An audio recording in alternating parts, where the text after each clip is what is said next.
सार्थक कदम है। Constituent debate जो है वो उस पर हमारा प्रयास ये रहेगा कि आकलन होना चाहिए कि जो सपने संविधान निर्माता डॉक्टर बाबा साहब अम्बेडकर उनके सहयोगियों को रहते संविधान को लेकर, जो बलिदान दिया है देश के क्रांतिकारियों ने देश को लेकर, क्या हम उनको पूरा कर पाए हैं या हम उस तरफ आगे बढ़ रहे हैं। और मैं समझता हूं जब ये एक डिबेट होगी तो बहुत कुछ जो है, क्योंकि देश के कोने कोने से सांसद यहाँ चुन के आए हैं,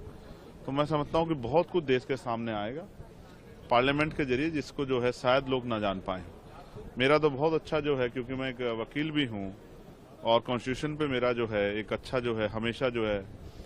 ये रहा है कि कॉन्स्टिट्यूशन पे चर्चा जरूरी है और कॉन्स्टिट्यूशन के मूल्यों को जो है समझना जरूरी है। देश के एक बहुत बड़ा तबका जो बहुत पढ़ा लिखा भी है, वो भी अपने राइट्स और ड्यूटी नहीं जानता है। तो बहुत कुछ है जिस पे हम लोग चर्चा करेंगे और देश के सामने लाने का प्रयास करेंगे। और मेरा विश्वास है कि ये चर्चा सार्थक चर्चा अगर रही तो इससे नौजवानों को और नई आने वाली जनरेशन को बहुत कुछ जानने समझने का मौका मिलेगा। Cabinet approve one nation one election bill आने दीजिए। मैं जब जरूरी नहीं कि हर चीज का विरोध करूं, जब कोई बिल आएगा उस बिल में क्या है उसके जो है क्लोज को जब हम लोग पढ़ेंगे तभी मैं उस पर अपनी टिप्पणी कर पाऊंगा। एक सुप्रीम कोर्ट ने जो निर्णय लिया है कि जो मंदिर मस्जिद को लेकर कोई भी अब आती है तो उसको नहीं, एक ठहराव जरूरी था और सर्वोच्च न्यायालय की तरफ सबकी निगाह थी। ये ठहराव नहीं होगा तो रोज जो है बुनियादी मुद्दों से ध्यान हटके इसी तरह की चीजों पर चर्चा होती रहेगी और अस्थिरता का माहौल बना रहेगा। मैं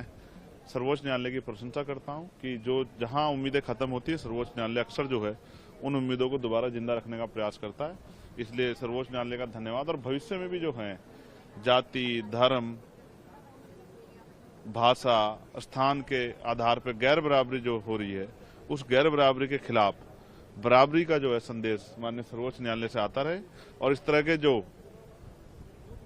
डिस्टर्बिंग एलिमेंट हैं, जो देश का माहौल खराब करना चाहते हैं, देश का माहौल बिगाड़ना चाहते हैं, उन पे जो है अंकुश लगे, इसका भी मैं जो है सर्वोच्च न्यायालय से प्रार्थना करता हूं। जो इलाहाबाद जज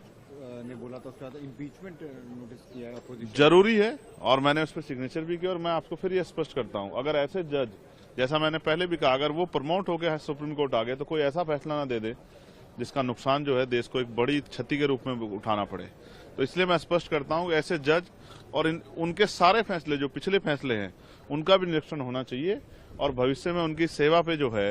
रोक लगनी चाहिए कि उनको भविष्य में कोई आधार ना हो इस तरह के फैसलों में इन्वॉल्व होने का, क्योंकि उनके द्वारा दिए गए फैसले मुझे नहीं लगता कि वो न्यायिक होंगे